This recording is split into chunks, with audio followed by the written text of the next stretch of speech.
토요인 갑절로 부흥하는 교회라는 제목으로 함께 은혜를 나누려고 합니다. 작년에도 교회 포가 똑같았고 작년 첫 주에도 똑같은 본문으로 똑같은 제목으로 말씀을 증거했습니다. 그러나 우리가 조금 더 마음에 한번 새롭게 다져봤으면 참 좋겠다 싶습니다. 우리가 또 새로운 한 해를 맞고 있지 않습니까? 해를 맞을 때마다 사람들은 공통적으로 계획하고 꿈꾸고 결단하는 것을 볼 수가 있습니다. 그럼에도 불구하고 한 해를 지나놓고 나면 별 변화가 우리 삶 속에 없어요. 그러다 보면 그냥 무덤덤해지고 해가 가도 세월이 가도 삶의 마디가 있고 곡절이 있어도 말입니다. 저는 그냥 운명에 떠밀려 사는 삶을 사는 것을 보게 되었습니다. 여러분, 왜 문제가 생겨나느냐 하는 것입니다. 우리가 살면서요, 아무것도 계획하지 않는 사람은 실패를 계획하는 사람입니다. 아멘. 내가 새로운 날을 맞으면서 새로운 해를 맞으면서 내 삶의 마디를 만들어 나가면서 아무것도 우리가 계획하지 않는다는 것은요, 실패를 스스로 계획하는 것이라 조금도 다를 바가 없는 것입니다. 아무것도 겨냥했지 않는데 뭘 맞출 수가 있습니까? 아무것도 맞출 수가 없잖아요. 그러므로 새해가 와도 목적하는 바가 없고 계획하는 바가 없고 뜻하는 바가 없다면 그냥 해만 바뀌었을 뿐이지 우리에게는 여전히 헌해와 똑같은 것입니다. 그러므로 우리가 해가 바뀔 때마다 습관적으로 해야 될 것이 무엇이냐. 그래도 해가 바뀌었는데 작년에 죽었던 사람이 그토록 살기를 원하는 올해를 내가 살고 있는데 이 새로운 한 해를 엄청나게 큰 해를 선물로 받았는데 내가 무엇을 위해서 어떻게 살아야 되겠는가 하는 삶의 목적이라도 한 줄로 글을 써보는 것이 필요하지 않겠나 싶은 생각이 듭니다. 종이가 없는데요, 성경 앞에라도 한 장 써두시길 바랍니다. 그죠? 조그만 수첩이라도 하나 어디서 주워 가더라도, 그죠? 저는 주운 수첩이 엄청납니다. 메모지로 다 쓰고 있습니다만은요, 거기다가 한 줄 딱 써서, 그죠? 틈날 때마다 들여다보고 마음에 새기고, 그죠? 그래서 계속해서 그 일을 마음에 새기고 기도하고, 그죠? 계획하고 밀고 나가면요, 계획하고 일하고 수고한 만큼 성취와 열매를 맺게 될 줄로 믿습니다. 인생의 목적을 글로 기록한 사람하고 전혀 글로 기록하지 못한 사람하고 성공의 확률의 차이는 94%입니다. 마음에만 생각하고 있는 사람은 성공할 확률이 94% 감소된단 말입니다. 그런데 내 삶의 목적을 글로 써본 사람은 다른 사람보다, 그렇지 않은 사람보다도 성공할 확률이 94%가 더 많다고요? 많아진다는 것입니다. 절반이 훨씬 넘었습니다. 거의 목표에 다 도달한 것을 볼 수가 있습니다. 우리 교회도 해마다 표를 정하지 않습니까? 저는 제 개인적으로 올해 표현은 영어로 이렇게 썼습니다. Manifesto of 에즈라 미니스트리, 한글로 표현하면 에스라 사역의 원년, 제가 이렇게 썼습니다. 이제는 이 마음에 품었던 것을 올해 원년으로 삼고 실천해야 되겠다, 그렇게 썼어요. 우리 교회 표는 있습니다. 한번 따라합시다. 갑절로 부흥하는 교회. 작년에 이 표를 우리가 그렇습니다만은 저도 그렇고 여러분도 그렇고 미동도 하질 않았어요. 하나님께서 제게 주신 감동이 있습니다. 매달려 보라는 것입니다. 붙들고 흔들어 보라는 것입니다. 이것이 우리의 야망이고 이것이 단순히 우리의 생각이라면 열매가 없을 것입니다. 공허할 것입니다. 그러나 하나님 우리에게 약속하십니다. 말씀에 근거가 있습니다. 아멘. 오늘 스가랴 9장 12절 하반절 한번 보시길 바랍니다. 빨간 글로 나오죠. 내가 오늘도 일어노라. 한번 따라합시다. 오늘도, 어제도, 오늘도, 내일도 계속 우리에게 말씀하십니다. 내가 네게, 한번 따라합시다, 갑절이나 갚을 것이라, 갑절이나 주실 것이라 약속하셨습니다. 하나님이 약속하시면 우리가 넙죽하고, 그죠? 아멘하고 받으면 될 줄로 믿습니다. 아멘. 하나님이 주신 것만 받으면 됩니다. 우리가 읽은 본문의 배경은 이렇습니다. 이스라엘 백성들이 하나님 앞에 반역함으로 말미암아 하나님이 인생 채찍 사람 막대기로 그죠? 그들을 치셨습니다.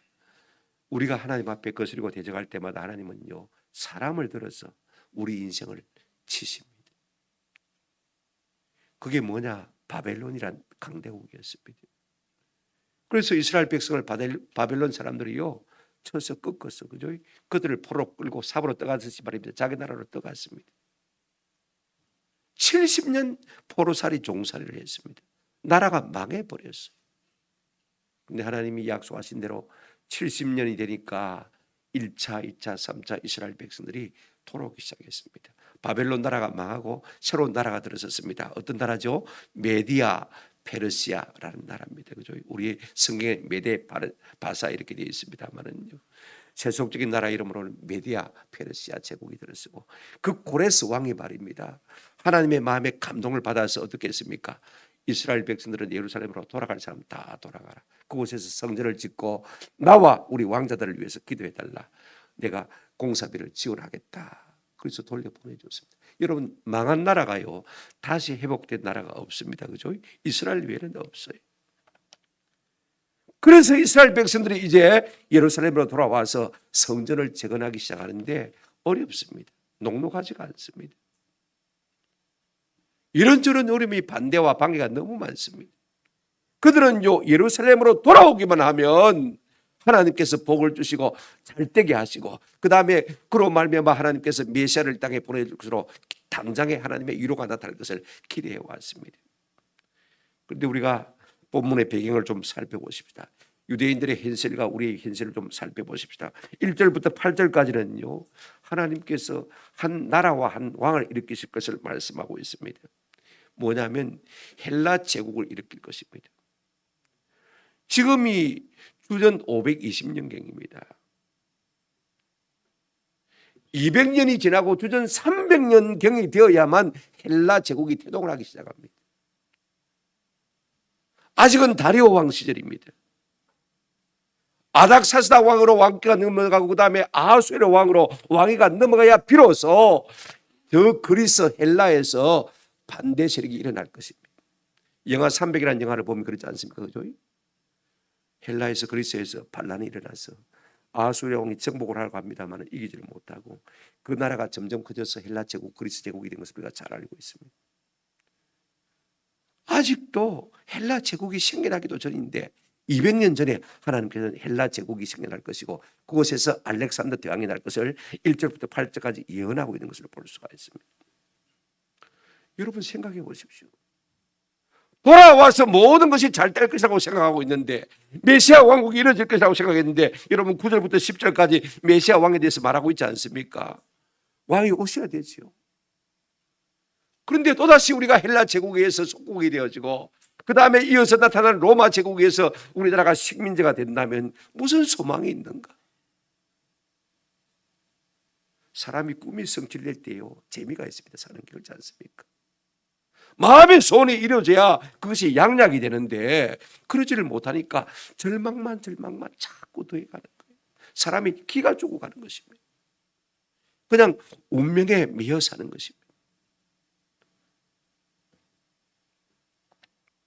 이런 때 하나님께서 스가랴 선지자를 통해서 뭘 말씀하시느냐? 오늘 말씀을 주고 있는 것을 볼 수가 있습니다. 11절 또 너로 말할진대 내 언약의 피로 말미암아 내가 네 갇힌 자들을 물 없는 구덩이에서 뭐 했다고 했습니까? 놓았다 그랬습니다. 자 그러나 우리가 조금 더 한번 생각해 보십시다. 그러면 하나님께서 왜 자꾸 헬라 제국을 일으키고 로마 제국을 일으켜서 유대인들로 말미암아 힘들게 만드느냐? 하나님은 큰 그림이 있습니다. 우리가 나만 생각하면 안 돼요. 하나님의 큰 뜻을 계획을 생각해 봐야 돼요. 예수 그리스도가 오실 것입니다. 그죠? 9절 10절에 말씀했지 않습니까? 그죠? 우리가 읽지는 않았습니다만은요. 그러면 오시면 모든 민족이 예수를 믿어 구원을 받고 하나님 앞에 복받는 길로 나오는 것이 하나님의 계획인데 그러려면 어떻게 됩니까? 하나님께서 미리 준비를 해 두셔야 되는 것입니다. 그러면 헬라 제국을 왜 일으키시는 것입니까? 알렉산더 왕을 왜 만드는 것입니까? 그가 온 유럽 땅을 정복을 하고 말입니다. 언어를 갖다가 그리스로 헬라어로 통일을 시켜놔야 됩니다. 그래야 그 언어의 복음을 담아가지고 그죠? 복음을 전할 수가 있고, 그래야 사람들이 예수를 믿을 수 있고 구원에 이를 수 있는 거 아닙니까? 단순히 그 목적 때문에 하나님께서 헬라 제국을 들어서신 것을 볼 수가 있습니다. 그러면 로마 제국은 왜 하나님께서 만드시느냐? 이걸 우리가 아셔야 돼요. 한번 더 합시다. 모든 길은 로마로 통합니다. 로마로 통합니다. 내가 아무리 정교한 언어를 가지고 있고 글을 가지고 있다 할지라도 길이 없으면 갈 수 있습니까? 없습니까? 가지를 못합니다. 여러분, 사도들이 복음을 들고 다닌 길들이 다 어떤 길들입니까? 왕의 대로라고 이름이 붙여진 길들입니다. 왕이 행차하던 곳입니다. 로마에서부터 부채살처럼 온 세계로 돌아가 쭉쭉쭉쭉 뻗어나가지 않습니까? 그죠? 그래서 글은 어디에 담고요? 헬라어에 담고, 길은 어디에 담고요? 로마에 담아서 온 세계에 복음이 전거되게 하나님께서 준비하신 것입니다. 그리고는 메시아 예수 그리스도를 이 땅에 보내주신 거예요. 이런 하나님의 큰 계획이 있는데 우리는 그걸 모르고 당장에 내가 힘들다고 낙심하고 절망하고 있는 것 볼 수가 있습니다. 오늘 11절 다시 보시기 바랍니다. 너로 말할진대 내 언약의 피로 말미암아 내가 네 갇힌 자들을 물 없는 구덩이에서 놓았나니 그랬습니다. 지금 이스라엘 백성은 스스로도 그렇게 생각해도 어떤 생각이 들었겠습니까? 물 없는 구덩이에 뭐 했다? 갇힌 자들이다. 자기 생각에도 그렇게 됐을 거예요. 하나님 보실 때도 그랬으니까 말입니다.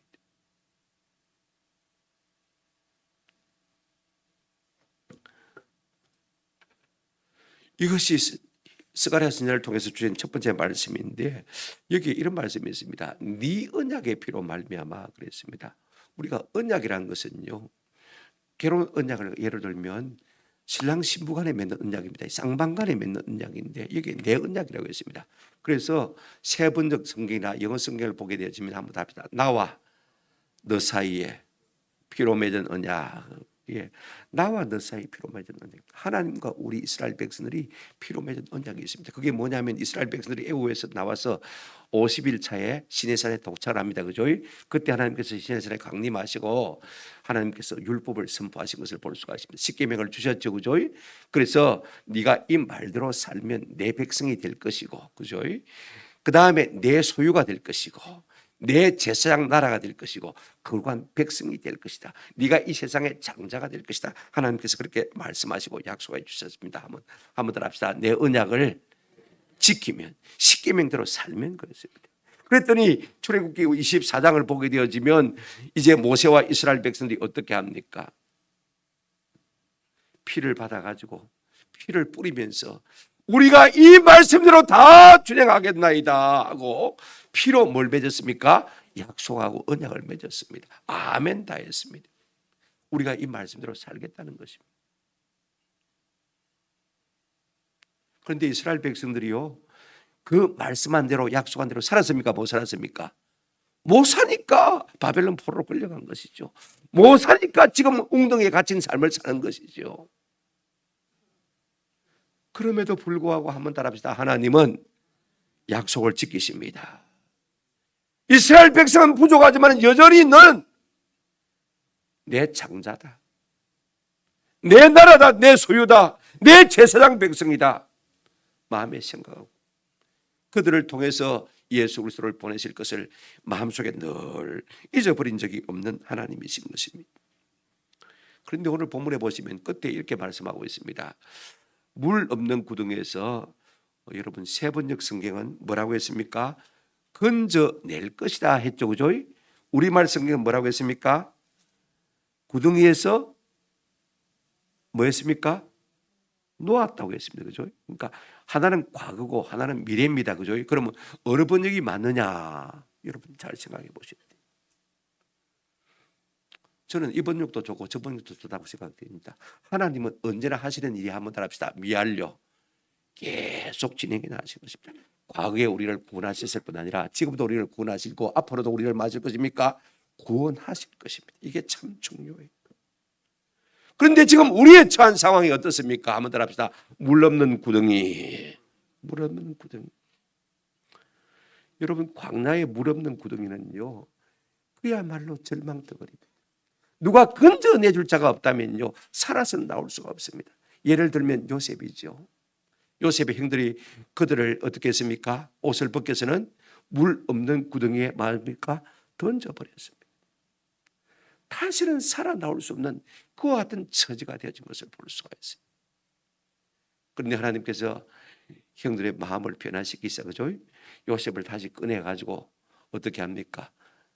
애굽으로 종으로 팔아먹었으니까, 그래도 살아가 있으니까, 생명이 있으니까 나중에 그가 총리가 되었지 않습니까? 물 없는 구덩이는요, 그야말로 절망덩어리인 것입니다. 오늘 우리의 삶이 순간순간들이, 이와 같은 순간들은 없었는지 모르겠습니다.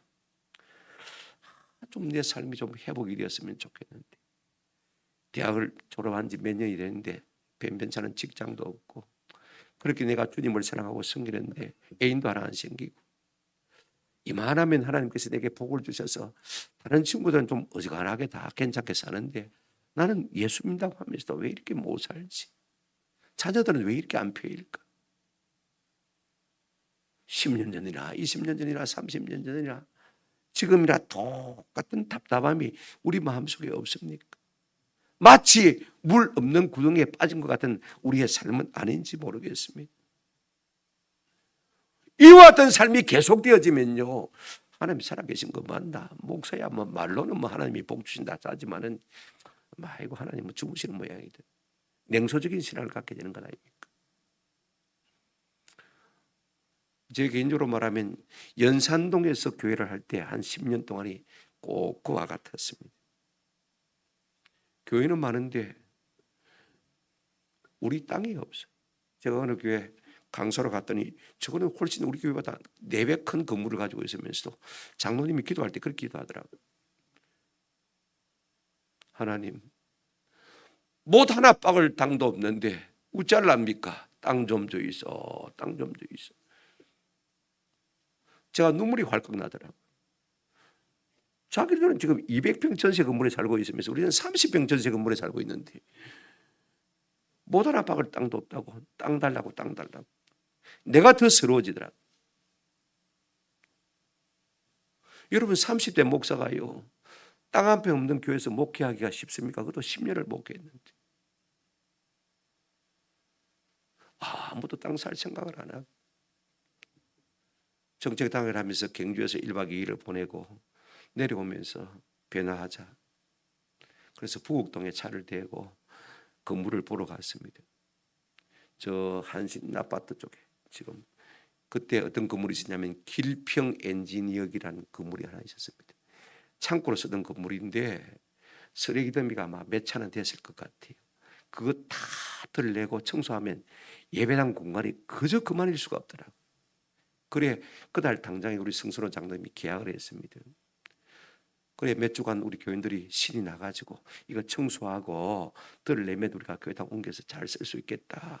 그래서 주일 오후마다 가서 손잡고 둘러서서 기도하고 그랬는데 주인이 우리보다 2배 전세금을 주려는 사람이 있으니까 물려달라고 했습니다.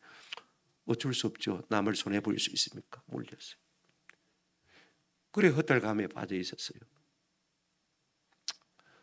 아이고 안 되는 모양이다. 한두 번 그래도 기도하고만 낙심할 수가 있습니까? 이사벨이고 제가 설교를 갔는데 설교를 마친 다음에 교목 실장하고 차를 마시는데 목사님, 제가 우리 아버지한테 물려받은 땅이 좀 있습니다. 송정에 있는데 딱 직사각기로 생긴 밭입니다. 500평입니다. 현시가대로 드릴 테니까 뭐 살 생각 있으면 사시라고. 그래 우리 당에서 이야기하고 그래서 또 주일 오후마다 송정으로 갔습니다. 밭대기를 딱 둘러서서 손잡고 기도했습니다.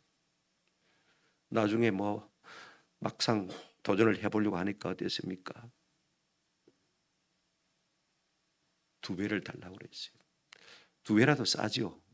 그 당시 시가로 말하면요. 그때 53사단에 있던 정보참모가 우리 집사님 아는 분인데 목사님 송정 땅 사러 있어, 송정 땅 사러 있어. 다 군사지역에서 해제됩니다. 다 풀립니다. 사러 있어. 그래 열심히 밭대기 가서 손잡고 기도했는데 그것도 무사히 됐어요. 비싸서 안 산 게 아니고 목사가 돼가지고 어떻게 현시가 때려준다 해놓고 2배를 받을 수 있나? 이래야 장로님들이 마음이 상해서 그만두었습니다. 그러자 우리가 부곡동으로 이사를 오게 된 것 아닙니까? 이사는 왔습니다. 땅은 생겼는데 교회당 건물이 있는데 이제는 사람이 늘지가 않습니다. 제 개인적으로 말하면요, 지난 35년은 물 없는 웅덩이에 빠진 삶과 같은 삶이었어요. 이런 삶을 살고 있는 오늘 우리에게 하나님이 지금 이사가랴 선지자를 통해서 뭐라고 말씀하시는 것입니까? 이렇게 말씀하고 있습니다. 12절 한번 보시기 바랍니다. 갇혀 있으나 한번 따라합시다. 소망을 품은 자들아. 갇혀 있지만은 소망을 품은 자들. 우리 예수 믿는 사람은요, 어떤 상황 가운데서도 절망하지 않는 사람인 줄로 믿습니다. 그 마음에 소망이 있는 사람입니다. 왜냐하면 우리가 주님을 묵상하면 현실은 어두워도요, 우리 마음속 깊은 곳에서 소망이 자박자박 샘솟는 것을 느낄 수가 있습니다. 아멘? 그렇지 않습니까? 시편 보십시오. 62편 5절에 나의 영혼아 잠잠히 하나님만 바라라. 무릇 나의 소망이 그로부터 많은도다 나오는도다.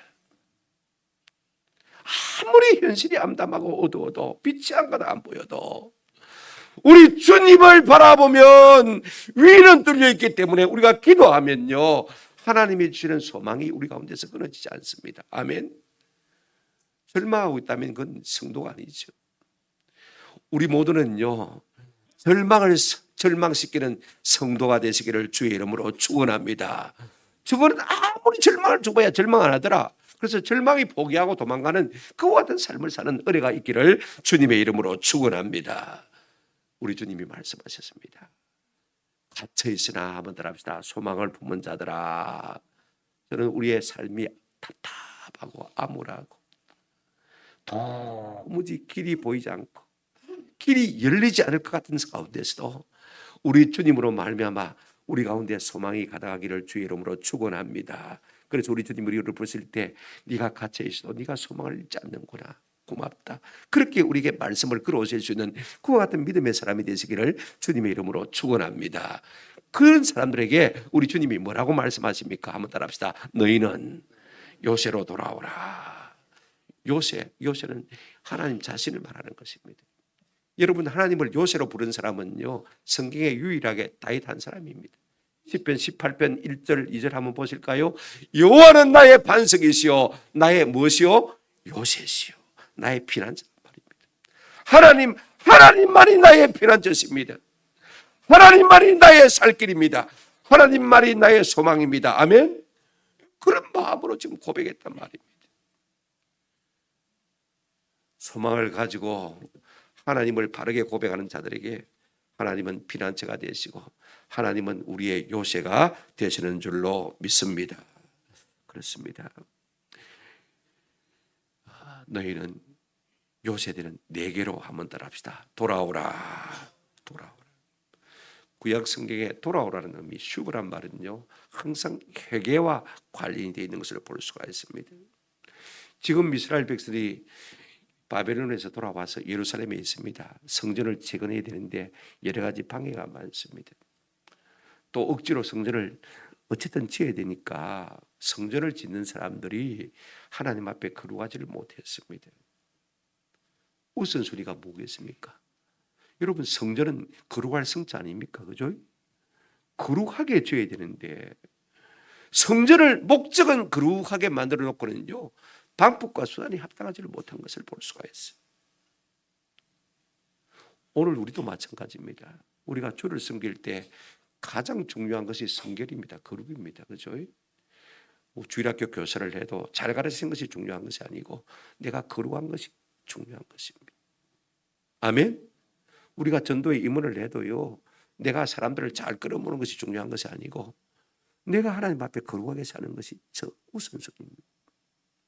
학교는 성전을 건축하라 외쳤지만은 스가랴 선지자는 성전 건축하면 많은데 건축해라 하되 한번 따라합시다. 성결해라, 깨끗해라. 성전을 짓는 것이 목적이면서 사람들이 거룩하지 못해서 어떻게 하나님의 영광을 받으시겠느냐, 지금 그 말을 하고 있는 것을 볼 수가 있습니다. 그래서 우리 하나님은 물리적으로 바벨론에서 예루살렘으로 온 것이 전부가 아니라 너희가 마음으로 내게로 뭐 해라? 돌아와라. 돌아와라 그 말인 것입니다. 회개해라 그 말인 것입니다. 사템 방법들을 다 내려놓으라는 것입니다. 내일은 내가 이룰 텐데 네가 왜 자꾸 인간적인 방법과 수단을 가지고 거룩하지 못하게 세상에 득이 안 되고 영광이 안 되게 네가 그렇게 성전을 지으려고 하느냐? 그렇습니다. 우리가 아무리 사면초가의 벽에 부딪혀 있다 할지라도요, 아무리 우리가 물 없는 웅덩이에 빠져 있다 할지라도 사방이 막혀 있어요. 한번 합시다. 하늘은 뚫려 있습니다. 뚫려 있습니다. 하나님은 그곳에서 우리를 보시고 계십니다. 아멘. 그분이 우리에게 말씀하십니다. 갇혀 있으나 소망을 품은 자들아, 요 세대는 내게로 뭐해라? 돌아오기만 하면 내가 도와줄게. 내가 이 문제를 해결할게. 우리 주님이 그렇게 말씀하고 있는 것입니다.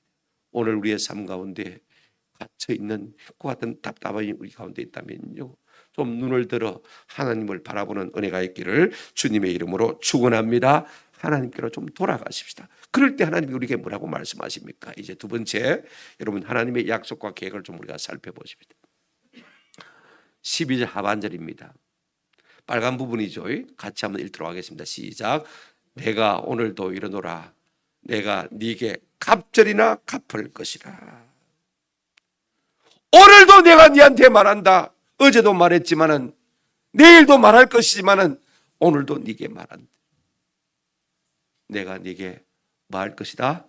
갑절이나 갚을 것이다. 낙심하지 말아라. 원망하지 말아라. 불평하지 말아라. 내게로 돌아오기만 하면 내가 일할게. 내가 갚아줄게.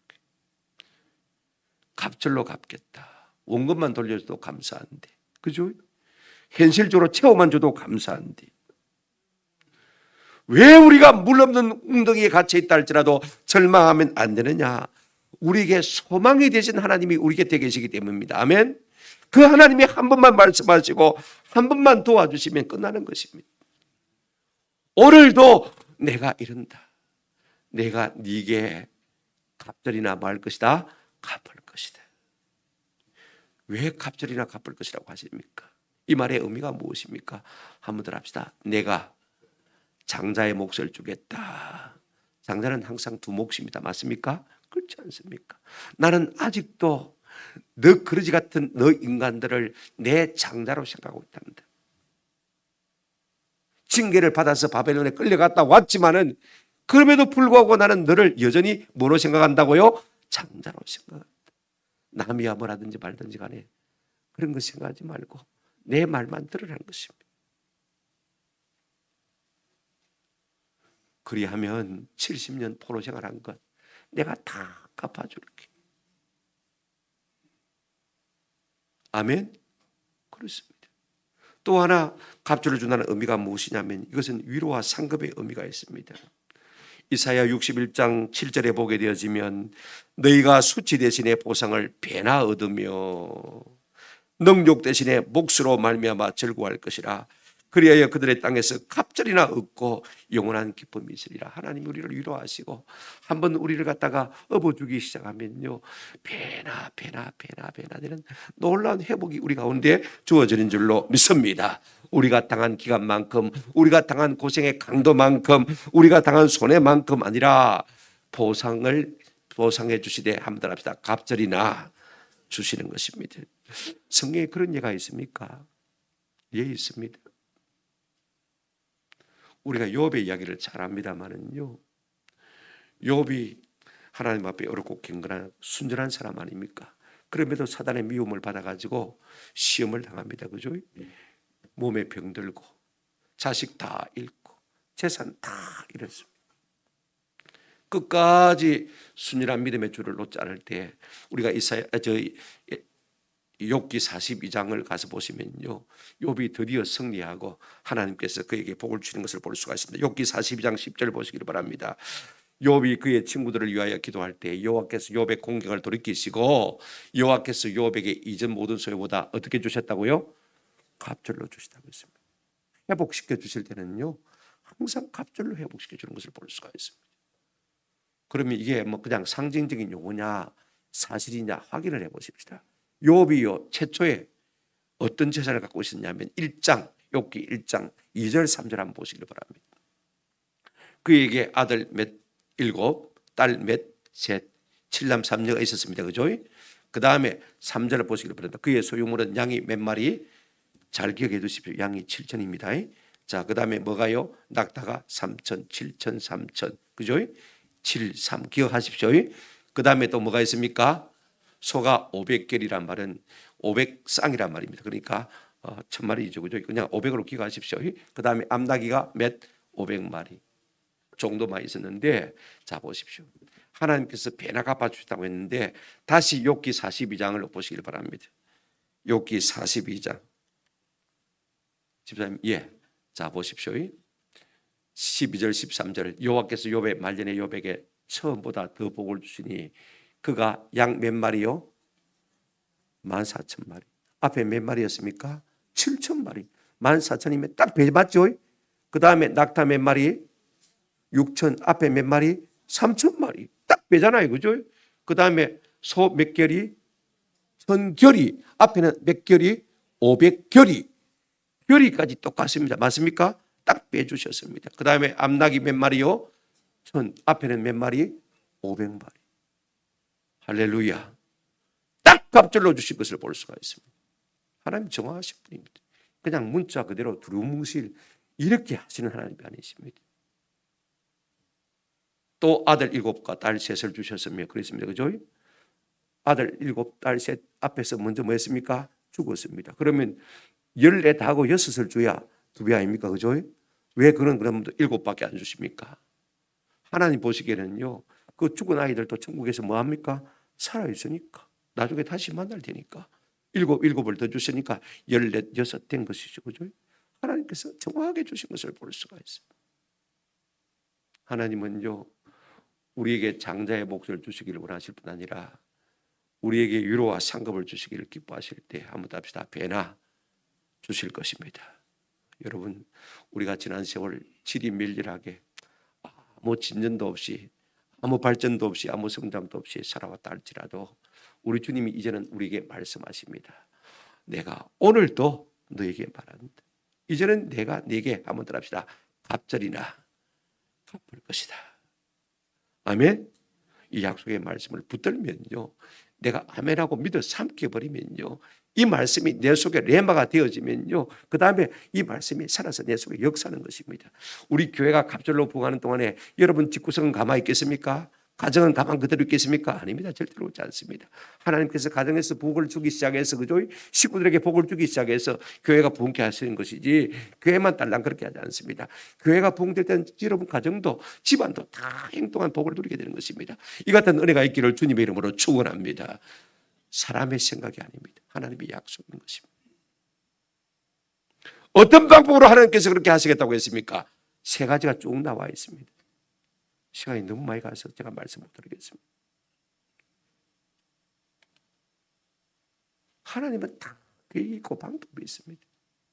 우리 같은 인생도요, 여러분 성경에 간단하게 제가 정리하고 마치도록 하겠습니다. 13절 보시길 바랍니다. 내가 유다를 당긴 활로 삼고 에브라임을 끼운 화살로 삼았으니.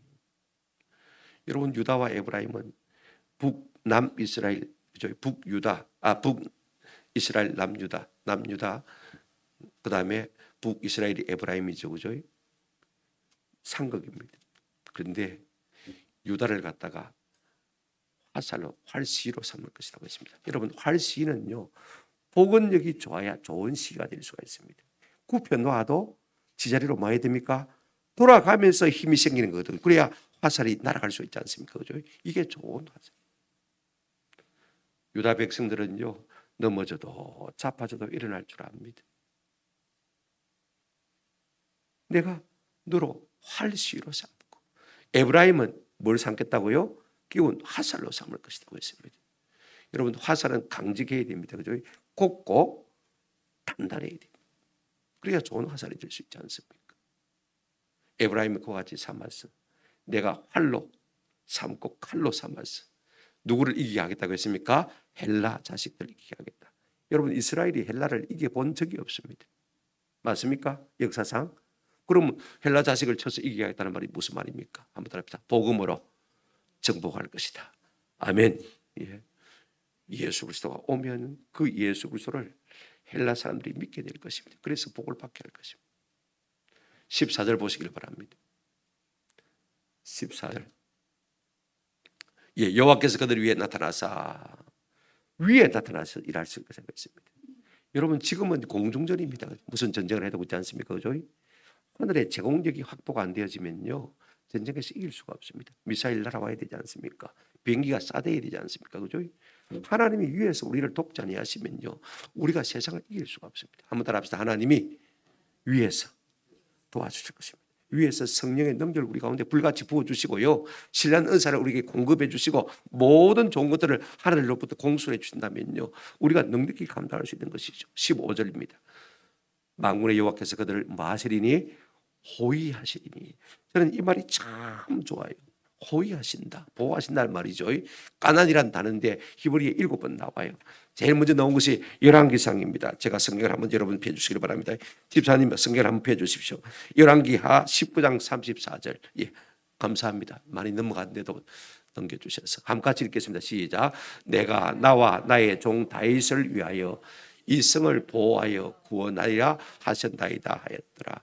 하나님께서 히스기야 왕에게 이 말하셨습니다. 내가 내 종 다윗을 위하여서 이 예루살렘 성을 뭐하여 보호하여 호위하여 구원하겠다고 했습니다.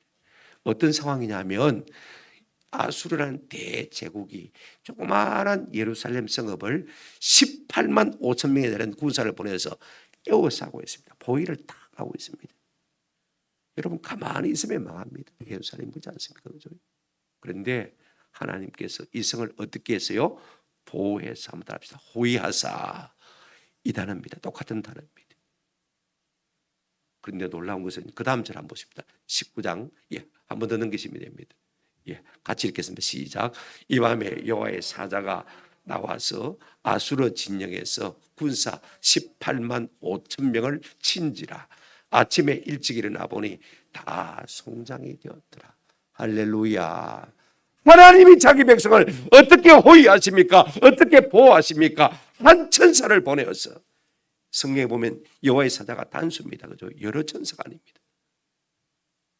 한 천사. 아수르 대군은 18만 5천입니다.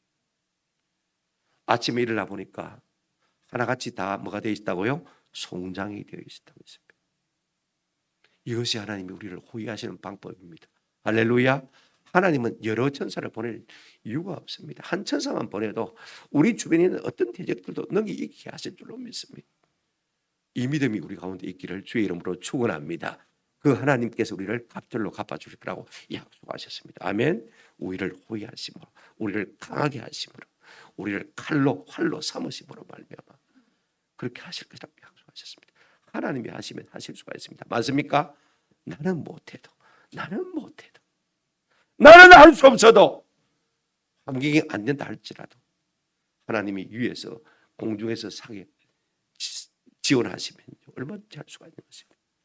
오늘 이 같은 믿음으로 우리가 남은 생에 올 한 해는 반드시 우리 집안도 그렇고 그죠? 교회도 그렇고 갑절로 부하는 교회 가정 개인 되시기를 주님의 이름으로 축원합니다. 아멘. 말씀을 생각하시면서 우리 찬송 한 장 같이 부르시겠는데 찬송가